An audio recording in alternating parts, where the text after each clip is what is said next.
Opa, pessoal, vamos lá, nono ano. Nossa segunda aula aqui na nossa plataforma digital, tá bom? Nós vamos começar hoje aqui na página 81. Atividade da 27ª semana, tá bom? Página 81, vamos lá. Vamos falar um pouquinho aqui da hegemonia da Europa e a divisão do mundo em Ocidente e Oriente, certo? A expansão marítima comercial no século XV, XVI, XVII foi o marco inicial da construção da hegemonia da Europa no mundo entre esses séculos e a Primeira Guerra Mundial. Professor, traduz aí. Vamos lá. A Europa começou a expandir, fazer grandes navegações para poder descobrir novos países, novos territórios, né, para poder explorar, ganhar territórios, ganhar poder, né, e nisso aumentar aí a sua hegemonia. E essa expansão foi o marco inicial da construção, né, dessa hegemonia. A primeira questão dessa atividade aqui já está perguntando: qual foi o marco inicial da construção da hegemonia? A expansão marítimo-comercial da Europa, certo? Demorou muito tempo ver essa hegemonia porque começou no século XV, 1400 e pouco, e foi até a Primeira Guerra Mundial, que já foi em 1914. Então, de 1400 até 1900 foram 500 anos, né? Demorou muito tempo. E aí, ao incorporar a África, a América e a Oceania ao seu horizonte geográfico e fundar as colônias na América e as feitorias na África e na Ásia, a Europa ampliou muito o seu espaço comercial. E aí ela começou a acumular dinheiro, né? Tá aí, ó, a acumulação primitiva do capital, certo? E aí, posteriormente, no século XVIII, né, 1700 e pouco, e nos outros também, possibilitou alguns países europeus, como a Inglaterra, a França, a Bélgica, a Itália, a Alemanha, a realização da primeira e da segunda revolução industrial e a implantação do capitalismo industrial e do neocolonialismo, certo?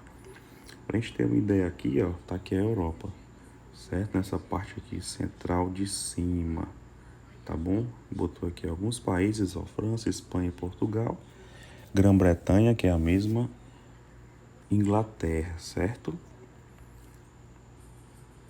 Vamos lá, deixa eu continuar aqui. Nos séculos XIX, esses países lançaram sobre a África e a Europa, substituindo as feitorias, né, pela apropriação do território e a implantação dos impérios coloniais. Apesar da resistência dos povos africanos e asiáticos, a superioridade técnica, né, principalmente em armamentos, facilitou a conquista. Por quê? Porque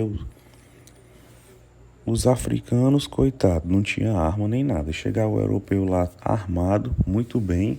No começo eles resistiam, né, para não virar escravo, mas depois não tinha como fazer, não. Tinha que...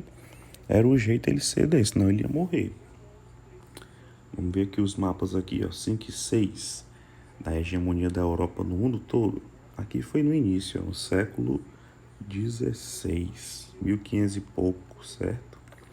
Nesse tempo aqui, ó, a Europa dominava muita coisa.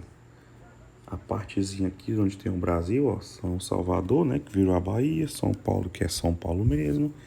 Essa parte laranja toda, ela fala português, porque o Tratado de Tordesilhas foi um tratado entre Portugal e Espanha, ó, laranja e amarelo, que dividia as terras, certo? O que tivesse aí à direita dessa linha era de Portugal, podia explorar, fazer o que quisesse. O que tivesse à esquerda era da Espanha. A gente pensou, mas lá da Espanha é bem maior. Mas ele não sabia. Ninguém conhecia, nem podia ser que fosse menos ou mais. Então, foi o jeito de fazer o acordo, certo? Ó, Espanha laranja e o português... A Espanha amarelo e o laranja português, beleza? Aí o rosa é a França, né? Ó, tem uma partezinha aqui dos Estados Unidos, uma partezinha aqui da Guiana Francesa e outros pontos aqui na África, certo? Vamos passar aqui para a próxima página. Agora aqui, ó, a influência aí da Europa, né? Na parte rosa aí, a Grã-Bretanha, ó, muito rosa, né? A gente vê. O verde da França, ó, na África ainda tem muita parte aqui da França, né? O verde claro. São os que tem mais, né? Os Países Baixos, ó, que são os Países Baixos aqui, ó. Dinamarca, né? Noruega, Holanda, certo? Vamos continuando aqui. Vamos já chegar nessa parte aqui do etnocentrismo.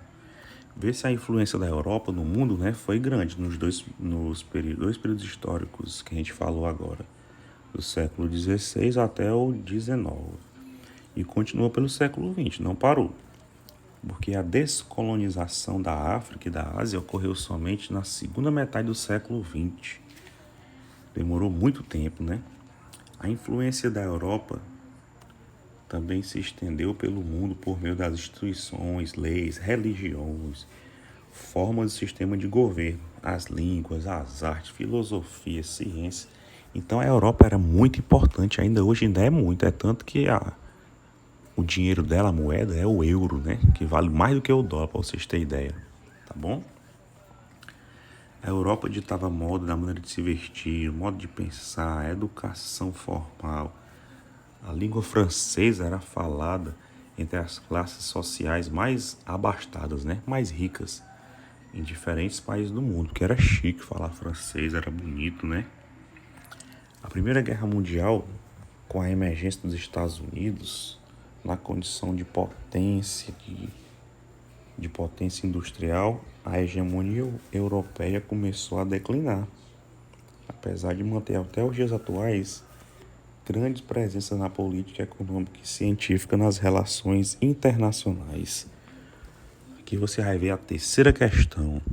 Após a Primeira Guerra Mundial, com a emergência dos Estados Unidos na condição de potência industrial, o que ocorreu com a hegemonia europeia? Aí ele diz aí, ó, após a Primeira Guerra Mundial, com a emergência dos Estados Unidos, o que aconteceu com a hegemonia europeia? Começou a declinar, apesar de manter até os dias atuais grande presença política, econômica e científica nas relações internacionais. Essa daí foi a terceira. A segunda tá bem facinho, pra gente poder não se estender muito. Pergunta o que é o etnocentrismo. Tendência a privilegiar as normas e os valores da sua própria sociedade ao interpretar as outras. Como assim, professor? Por exemplo, quando você está aqui na Europa, lá na França, os franceses querem que você fale francês. Se você chegar lá falando inglês, eles não querem. Isso é um modo de etnocentrismo. Eles dão muito valor à sua etnia, né? À sua sociedade. Então, não, se a gente fala francês, você tem que aprender o francês.